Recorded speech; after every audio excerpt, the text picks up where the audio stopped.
Hey everyone, thanks for joining me. In this video we're going to be starting work here in the kitchen. I need to decide the layout of all the cabinets and appliances and then start getting things wired in. This video is also my first sponsored video here on the channel, which is a huge deal to me, and that sponsor is SimpliSafe. Thank you SimpliSafe for sponsoring the video. They make easy to install security systems. You put it in yourself and afterwards there's no long-term contracts and you are monitored 24/7. As part of the sponsorship, they sent me one of their systems and I'm getting it installed in my own house. So along with seeing that system, you're also going to get a sneak peek into where I live. But first, let's get some work done and then we'll head up there and have a look. With this being a rental property, I can't turn it into an absolute dream kitchen, but I am keeping function in mind. I've got an L-shaped space with the camera being where the space starts, run across to that wall over there. This wall's about 11 feet, that one's about 12. What I'm thinking is to just run the cabinets across that wall with a narrow base cabinet, dishwasher, the sink, narrow base cabinet, the stove, and another narrow base cabinet, and a counter run across them.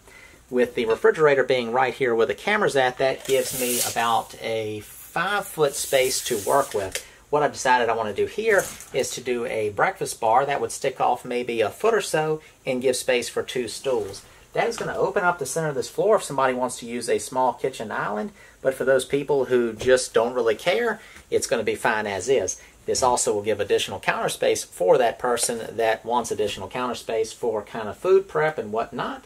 But I think it's also nice just to give a little small space in the kitchen to have breakfast, lunch, snacks, whatever it is. If you have children, you can be in here doing stuff while they're sitting right here versus having to do all the eating over in the dining room. So I'm liking kind of what this does for the financial side of doing all this, the time of doing it, and then I think catering to the most amount of people. Of course, you're never going to cater to everybody with a rental property, but that's why you go shopping around. You find the one that fits you. Don't always have to make the house to fit everybody else.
and I've had enough renovating for today, so I'm going to head home and I'll catch you all in the morning. As promised, I wanted to take you on a quick tour of the inside of the house that I actually live in as part of talking about the Simply Safe security system. This is the living room right inside the front door. This house is about 800 some square feet, so not too big. And I did a complete renovation on this house, just like the $12,000 house, with just some minor upgrades beyond what I did in that particular renovation. So through the living room, we go into the dining room, table, this little area, I don't know what you'd call that. I should put a chair there and it would be a sitting area. Looking right into the kitchen. This used to just be a doorway right here. I took this wall out, opened this up. That opening's about 10 feet for reference. The wide angle makes things look either big or small. The kitchen itself, again, completely redone. Originally, the kitchen's layout was kind of like a little horseshoe. Taking this wall out gives me more room, allowed us to have a kitchen island, which I made this kitchen island in a video on the Homestead Craftsman channel if y'all would like to see that. The kitchen has some kind of cool features, I guess you could say. They're stock cabinets, all these are, but then this one, and this one I made. So I wanted that one to be a very specific size for the, how high I mounted the cabinets. I also wanted to stick out more. And I may end up making doors to match these later. I fit this one here to be our little mug shelf. We've got some cool mugs that we like to display. And then right here we wanted our actual dishes we use on a regular basis to be open to where you can just grab stuff without going in and out of the cabinet all the time. I also did the countertops. These are concrete. I made them on the front porch of the house upside down on a melamine surface and then flipped them over, put them in place, and they've all been polished down. So that was a really cool experience, first time I ever did that. Here's my neons, my little friends. So turning around, you can see the rest of the house pretty much. Into the hallway, I've got my bathroom and the bedrooms to the left and the right, which will remain private. So the bathroom's got some kind of cool stuff going on. I also did a concrete countertop in here, and then it has one of these sinks that kind of sits on top. You can see here that I still need to make the actual vanity. I'm too busy working on other houses to work on my own. And also did a video on making this mirror, if you'd like to see that. Tubs here, toilets there. And one of the features about this house that I really liked is I did a glass block window. So that was pretty cool to do. Originally just had a regular window like the rest of the house. So I removed that, did the glass block window, and that can get totally wet. And it's just, clean it the same way you would clean the tiles. So that is pretty much the full tour of this small little house. And if you watch my other channel, you know what's under the floor? My little workshop. So you can check that out on the Homestead Craftsman channel if you'd like to see what goes on down there. Almost forgot to mention, I've got this little porch here. It's been closed in. So these windows were the windows that were throughout the house, but I had replacement windows put in. But then I fixed 3 of the windows and then closed this whole porch in, put those windows back in here. My wife's got her paintings hanging in here. It's just a nice little family room. Nice chair to sit in the evenings, looking out of the window. Again, I want to thank Simply Safe, the sponsor of this video. I spent this morning getting the system installed. I want to take you around and show you what I had to do. The system itself is very easy to install and use. This screwdriver was the only tool that I used to poke a hole in the drywall for the smoke alarm, as well as tighten one screw. The AC adapter for the base station has a little screw that you can actually screw the adapter to the faceplate in the outlet, which I thought was really neat to make sure it doesn't fall out. So the base station is the brains of the system, and that is going to receive signals from the keypad and the various sensors. So here's one of the entryway sensors. There's a motion detector, another entryway sensor on the window there, another one on the back door and the other ground level windows and doors, glass break sensor. So if anybody smashes their way through glass, that will go off. Smoke alarm. I also have regular smoke alarms in my house, but this one's nice because it's connected to that system. Here's another one of their features they have. That is a video monitored doorbell. So that is really neat, and I'm going to get that installed in the future. And I'll probably talk more about this system in the future once I've got more time using it. Here's one of the key fobs, so we can say that we are home. Simply Safe on. So it's on.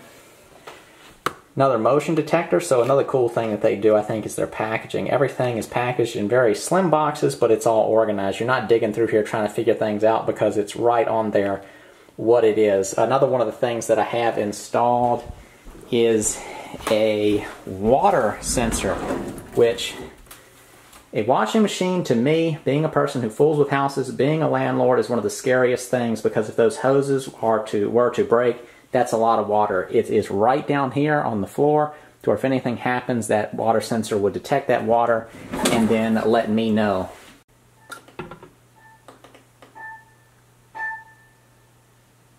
Water sensor triggered. The cameras they have, this is really neat. You can put this anywhere that you want. Give me a second. Gain access. Open the Simply Safe app. Watch live. Camera opens up. And then we're filming. We'll turn that off for now though. Shutter closes on the camera, so you have complete privacy. It's also got a little motion detector on it too, and you can set up notifications on your phone to where if you walk past this thing, it will tell you that it has detected motion. So really neat. The other thing I have installed is a panic button, and that is in my bedroom on my wife's side of the bed. This sponsorship means a great deal to my YouTube channel. Simply Safe is an excellent company, and because of their support, I am happy to tell you about their incredibly effective, reliable home security that will make sure your home is safe. Your home will be professionally monitored 24/7, and if anything at all happens, they'll make sure the police get called. They have all kinds of really thoughtful features that cover every window, room, and door, plus tons of extras like water sensors, temperature sensors, and more. The entire system is really easy and intuitive to use. Again, the only tool I used was a screwdriver to poke a hole and tighten one screw. The pricing is fair and honest and comes out to 50 cents a day, and that's without any kind of a contract. Their system has you equipped for worst-case scenarios and will still work if you lose power, Wi-Fi, or the system is attacked. We live in a very unpredictable world, and this security system gives me an edge over the unknown. I'm the kind of person who has insurance on my insurance, so having this system is a no-brainer. And being a person who DIYs my way through everything, why wouldn't I want to install my own security system? If you're concerned about setting the system up yourself, don't be. It comes with a very clear setup guide with text and pictures, and there's plenty of content online that'll guide you through the process. If you'd like to learn more about their system, visit their website at simplysafe.com/homadehome. And if you don't mind, leave a comment below thanking Simply Safe for their sponsorship here on the channel.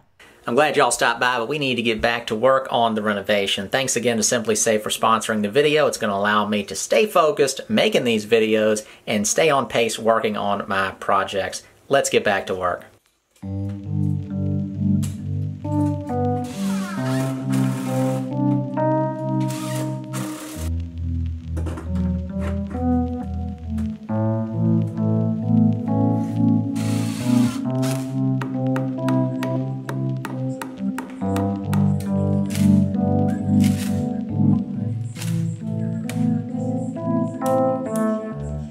I spent some time yesterday running some wires from the breaker box up to the kitchen, so that was a tedious job, so I didn't film it, but I have them right here. So this is the refrigerator circuit, then there's the kitchen outlets, and then the lights for the kitchen. I also have the dishwasher on its own circuit, but there was a circuit already over a 20 amp circuit in the laundry room, so I just connected into that one. Here's the breaker panel. This is a 200 amp square D QO panel, so these are QO style breakers right there. There's many types of breakers and companies that make this stuff. You can just, if you're having to do something on your box, you just have to look on the inside of your cover and it will tell you what kind it is if you're not familiar with just what they look like. So a box has a main breaker, that's that one, it's a 200 amp breaker, and then these are all of the individual circuits throughout the house. This right here, this is a 220, so what that's doing is it's connecting both sides of the box, so you've got two legs of 110 coming into the box. These breakers are only connected to one side, that's how you get 110. A double breaker is connecting both sides, that's how you get 220. If we flip this breaker, the house is turned off. So one may think that that means that this is now a safe box. It's only safe from below that breaker down. Let me go ahead and prove it to you. Give me a second. So the box is still dangerous. So we're turned back on now. One thing you need to do is always keep in mind, just because you turn that main breaker off, these up here are always still on. So I'm going to write my things off. And then these individual breakers, of course, flip on and off as well. So just because you turn that box off does not mean that you can go touching anything in there. If you touch those lugs right there, you would get a jolt. And this is some dangerous stuff. You can kill yourself fooling around in a box doing stuff the wrong way. This house has a disconnect outside, so we'll go out there in a second and take a look at that. These wires right here, I need to get them on their own circuit. This is a 15 amp breaker, so I can use that on the, this 15 amp circuit here, which is a 14 gauge wire, but I need two 20 amp breakers for that. So I can look in my box, and a lot of times in older boxes, you'll find breakers that are not used. They're just filling in spaces. All these are being used currently, so what I'm going to do is I'm going to add those below these. So over at the farmhouse, I have a couple breakers. So let's go over there, and we'll pull some of those off of an old breaker box.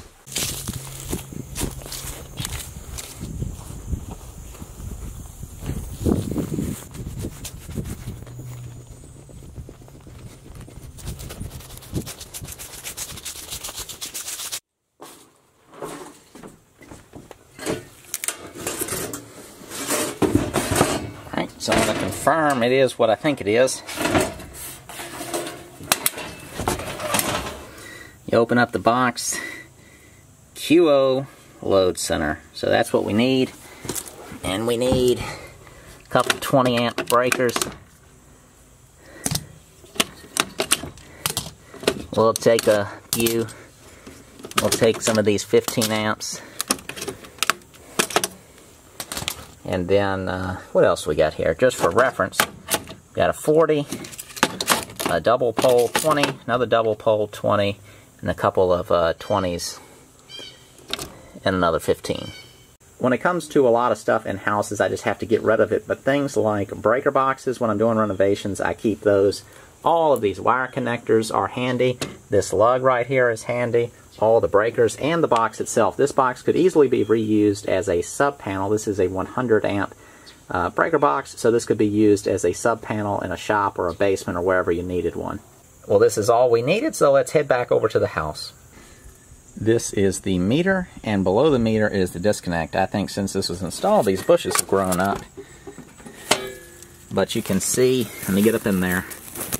That's the disconnect. You can see the 200 on it. So this is a 200 amp disconnect.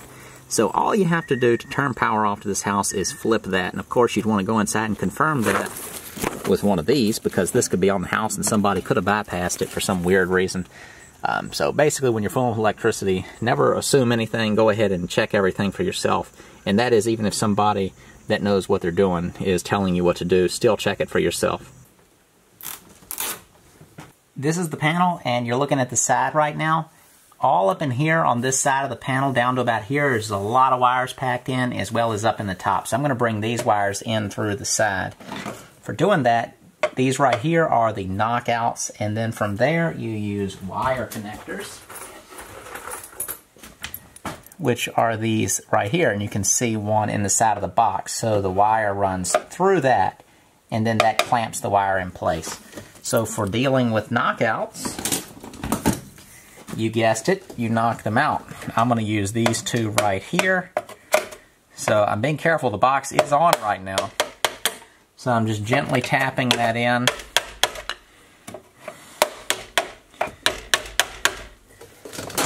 And being careful not to touch anything dangerous on the inside of the box, I'm just grabbing those knockouts with these lineman pliers. Then after that, you take the knockout. Clamp goes on the outside with the screws facing in a direction that you can get to them. And then you tighten it up. You can tighten it up to a point to where you can then grab it from the outside of the box and then twist it.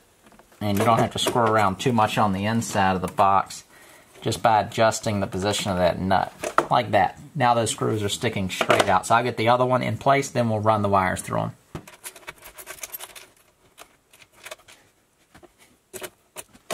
From here, if the box is on, you want to be very careful. I'm going to feed this wire into the box.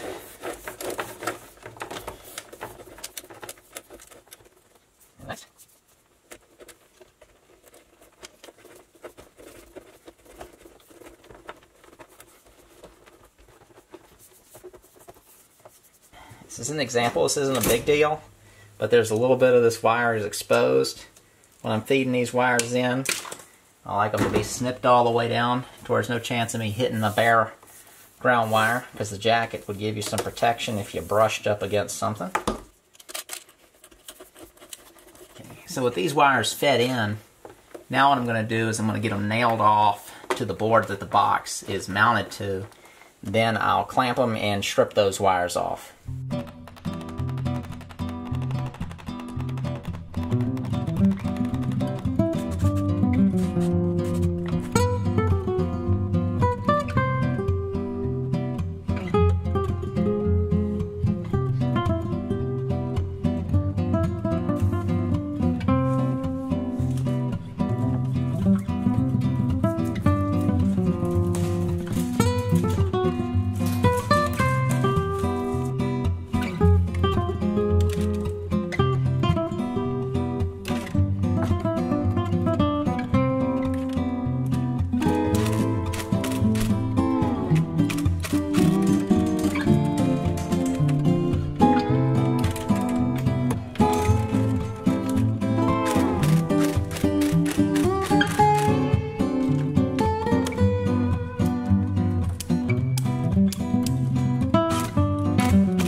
With the wires connected to the breaker panel, I've now got power here in the kitchen lights, as well as the refrigerator plug. So I'm going to also get the dishwasher hooked up. That way I'll have a plug on this side, and now I've got the lights up here, so I'm not working off an extension cord, at least in this part of the house. And I might now start getting some of the receptacles and switches rigged up temporarily in other parts of the house, just to where I can work easier in the house and not have to drag extension cords just for lights.